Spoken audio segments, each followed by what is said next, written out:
Ya, ini adalah kegiatan untuk melatih, mengasah, juga untuk membuat mereka teliti untuk menyusun buku ende, lagu buku ende.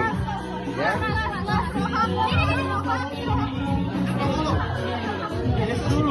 Mereka sangat teliti dan berjuang untuk menyusun satu lagu buku ende yang bertemakan tentang teladan. Dari buku ende nomor 210 saja, Tuhan Yesus si Parmahan. Iya. Luar biasa anak-anak Tuhan semuanya. Mereka sangat-sangat teliti sekali. Semoga kelak menjadi anak yang berhasil dan selalu cinta pada Tuhan. Ya.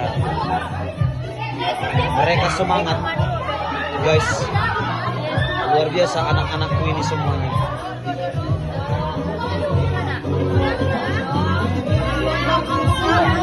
Iya, luar biasa Tuhan membentuk karakter mereka menjadi seorang teladan dengan menyusun lagu buku ende Tuhan Yesus si Parmahan.